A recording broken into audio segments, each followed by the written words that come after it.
ஓரளவுக்கு இதுக்கு முன்னாடி வாங்கின கடனை ரிஷபராசிக்காரர்கள் கொஞ்சம் கொஞ்சமாக அடைத்து கொண்டிருக்கிறார்கள். இப்போ ரிஷபராசிக்காரர்கள் கடனை அடைக்கிறார்கள் அப்படின்னு தெரிந்தவுடனே எல்லாரும் ரிஷபராசிக்காரர்களை மொய்க்க தொடங்கி விட்டார்கள். அதாவது தேன் இருக்கிற இடத்துல தான் வண்டு அதிகமாக அலைமோதும் அப்படிம்பாங்க இல்லையா? அதை போல் வருடாந்திர கிரகம் இவர்களுக்கு சாட்டர்ன் 11ஆம் இடம் லாபத்திலும் 10ஆம் இடத்தில் ராகு, இந்த இரண்டுமே இவர்களுக்கு சனி கொடுத்தால் எவர் தடுப்பார் அப்படிங்கிற மாதிரியும் 10ல் ஒரு பாவக்கிரகம் இருந்தால் அரசனை போன்ற ஒரு வாழ்வு அப்படிங்கிறது இவர்களுக்கு ஒரு பெரிய ப்ளஸ் பாயிண்டாக வருகிறது. திருமணம் ஆகாத நபர்களுக்கு அந்த கணவனோ மனைவியோ வரக்கூடிய நபர் யார், எங்கிருந்து வரப்போகிறார் போன்ற விஷயங்கள் தெரிந்துவிடும். திருமணமான நபர்களாக இருந்தால் ஃபேமிலி லைஃப்பில் இருந்த பிரச்சனைகள், குழப்பங்கள், தோல்விகள், அவமானத்துக்கு ஒரு பாசிட்டிவான ஒரு தீர்வு கிடைக்கும். அதாவது யாரெல்லாம் பிரிவினையை நோக்கி பயணிக்கிறார்களோ, யாரெல்லாம் இனிமே இது ஒர்க் அவுட் ஆகாது அப்படின்னு நினைக்கிறார்களோ, அவர்களுக்கெல்லாம் ஓரளவுக்கு நாம் திரும்பவும் அமர்ந்து யோசித்து அனுகூலமாக நம்மளுடைய வாழ்க்கையை கொண்டு போகலாம் அப்படிங்கிற மாதிரி நிறைய பாசிட்டிவ் வைப்ரேஷன்ஸ் கிடைக்கும். பொருளாதார வசதிக்கேற்ற ஆடம்பரமாக இருக்கலாம், கம்ஃபர்ட், லக்ஸுரி போன்ற விஷயங்களை இனிமேல் நீங்கள் நன்றாக அனுபவிப்பீர்கள். ஒரு கலர்ஃபுல்லாக, ஜாலியாக, எனர்ஜெட்டிக்காக செயல்படுவீர்கள். மேலும் மேலும் 3ஆம் இடம் சொல்லக்கூடிய வெற்றி ஸ்தானம், உபஜயஸ்தானங்களில் அசுப கிரகங்கள் முதல் தரமான ராஜயோகத்தை கொடுத்துத்தான் ஆக வேண்டும். இந்த குரு கேது கூட்டணி அப்படிங்கிறது நமக்கு நல்ல அந்த பொருளாதாரத்தையும் தனப்பிராப்தம் ஐஸ்வர்யத்தையும் நன்றாக தூக்கி கொடுக்கும். ஹலோ ஃப்ரெண்ட்ஸ், எல்லோரும் ஆர்வமாக காத்திருக்கக்கூடியது இந்த தமிழ் புத்தாண்டு பிறப்புக்கு. இந்த பராபவ வருடம் என்று அழைக்கப்படக்கூடிய இந்த தமிழ் புத்தாண்டு உத்தராயணம் புண்ணிய காலம் ஏப்ரல் மாதம் 14ஆம் தேதி, அதாவது சித்திரை மாதம் சூரியன் மேஷ ராசியில் சஞ்சாரம் செய்யக்கூடிய நாளில் இந்த பராபவ வருடம் அப்படிங்கிறது பிறக்கிறது.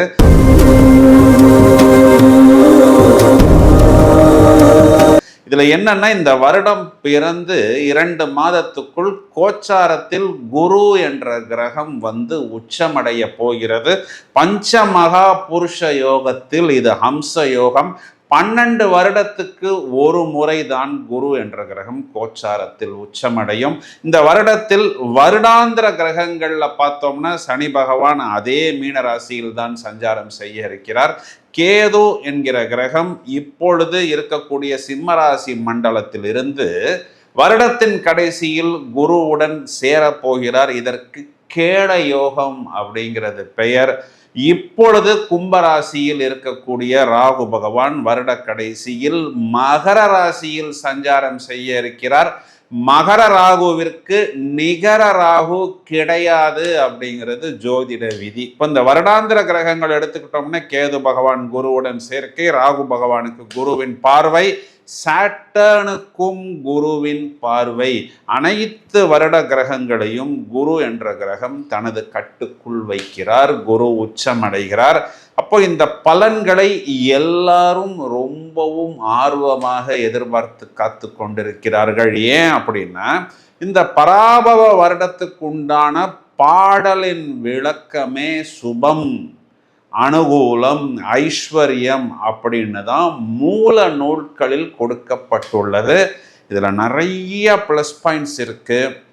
ஆனால் இதில் ஒரு விஷயத்தை கவனிக்கணும். என்னன்னா, ஜூன் மாதம் குரு பயிற்சி ஆன பிறகு இப்பொழுது கோச்சாரத்தில் ராகு பகவானை குரு பார்த்து கொண்டிருக்கிறார். டிசம்பர் மாதம் வரைக்கும் ராகுவிற்கு குருவின் பார்வை மறுக்கப்படுகிறது. இதனை பற்றிய விளக்கம் இந்த பதிவின் முடிவில் சொல்கிறேன்.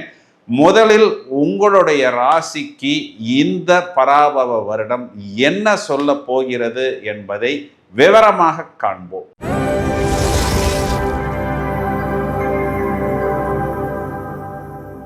ரிஷபராசிக்கு உண்டான பலனை எடுத்துக்கொள்வோம். இப்பொழுதுதான் ரிஷபராசிக்கு கொஞ்சம் அனுகூலமான நடமாட்டங்கள் வந்து கொண்டிருக்கிறது. ஓரளவுக்கு இதுக்கு முன்னாடி வாங்கின கடனை ரிஷபராசிக்காரர்கள் கொஞ்சம் கொஞ்சமாக அடைத்து கொண்டிருக்கிறார்கள். இப்போ ரிஷபராசிக்காரர்கள் கடனை அடைக்கிறார்கள் அப்படின்னு தெரிந்தவுடனே எல்லாரும் ரிஷபராசிக்காரர்களை மொய்க்க தொடங்கி விட்டார்கள். அதாவது தேன் இருக்கிற இடத்துல தான் வண்டு அதிகமாக அலைமோதும் அப்படிம்பாங்க இல்லையா?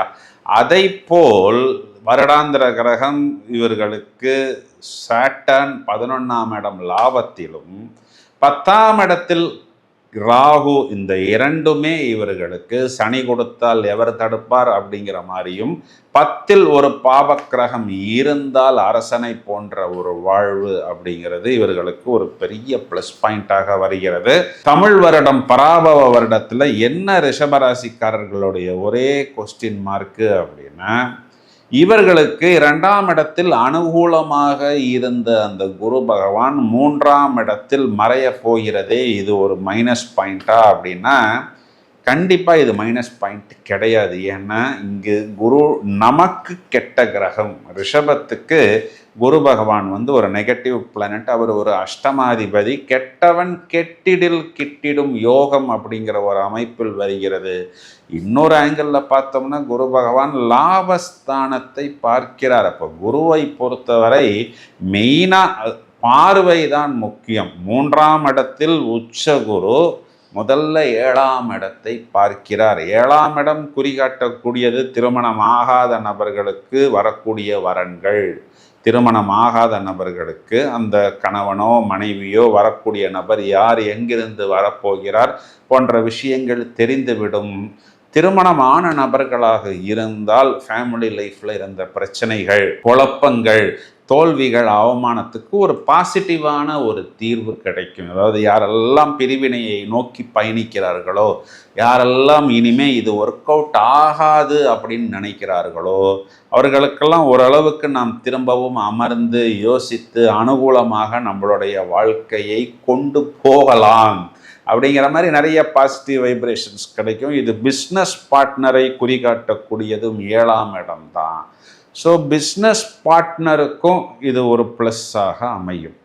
இதே குரு பகவான் 9ஆம் இடத்தை பார்க்க போகிறார். 9ஆம் இடம் பாகியஸ்தானம். அவர் வந்து என்னன்னா இங்கு லாபஸ்தானம்னு சொல்லக்கூடிய சொந்த வீட்டையும் அந்த வீட்டில் அமர்ந்திருக்கக்கூடிய சாட்டர்னையும் பார்க்கிறார். அப்போ 9, 10, 11 இந்த 3 வீடுகளுக்குமே சுபபலம்.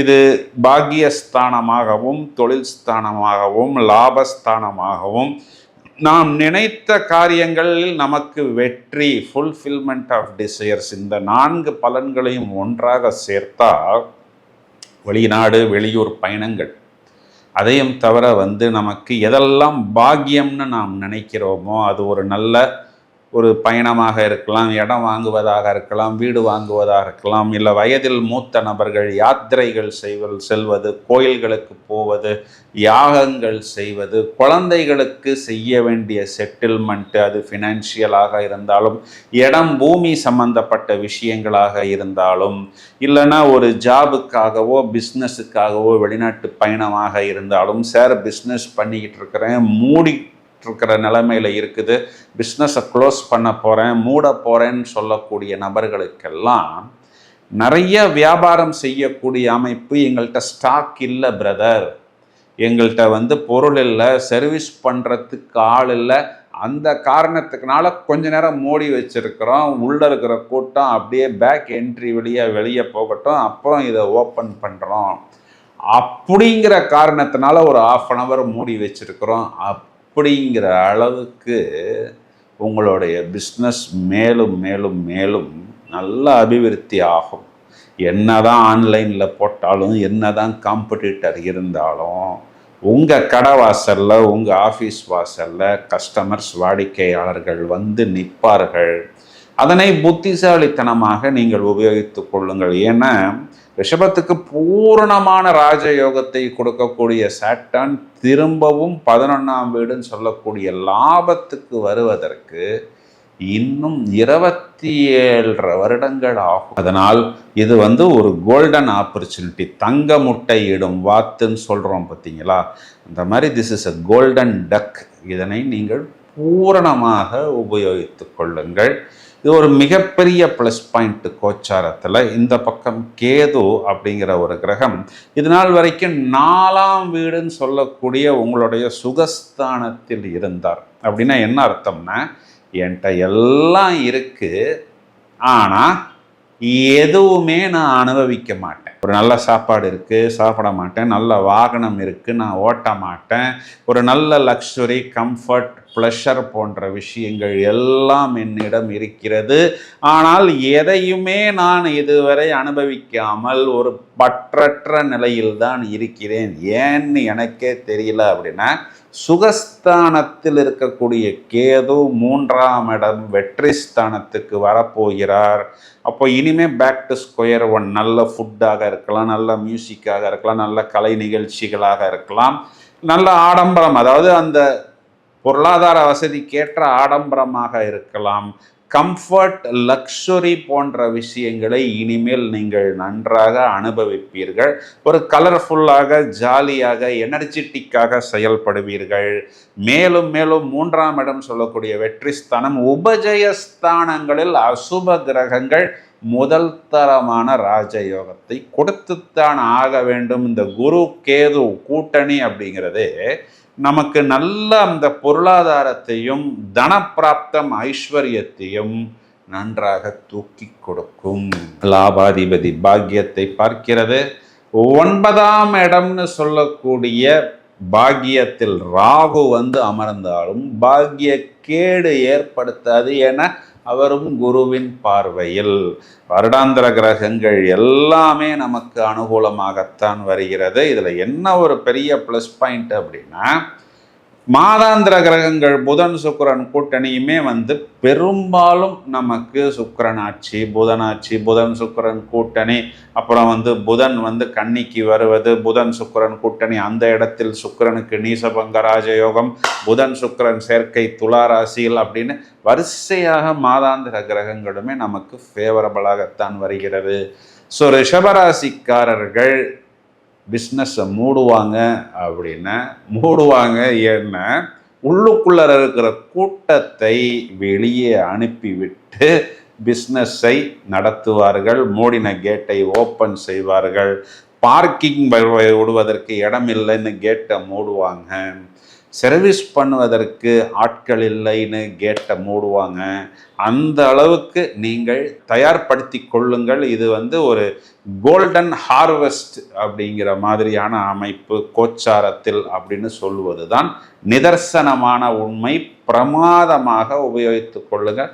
ரிஷபராசி சகோதரிகளை எடுத்துக்கிட்டோம் அப்படின்னா, கணவனை குறிகாட்டக்கூடிய செவ்வாய் ரொம்பவும் ஆக்டிவாக செயல்படுவார். வயதில் மூத்த நபர்கள் கண்டிப்பாக அவங்களுடைய குழந்தைகளுக்கு என்ன ஒரு சமாதானமோ, ஒரு செட்டில்மெண்ட்டோ, அது ஹெல்த்து, வெல்த்து, ஃபினான்ஷியல் ப்ராப்பர்ட்டி போன்ற விஷயங்களாக இருந்தாலும் கண்டிப்பாக அதனை நிறைவேற்றுவார்கள். ஒரு சமாதானம் ஏற்படும் அப்படின்னு சொல்வது தான் நிதர்சனமான உண்மை.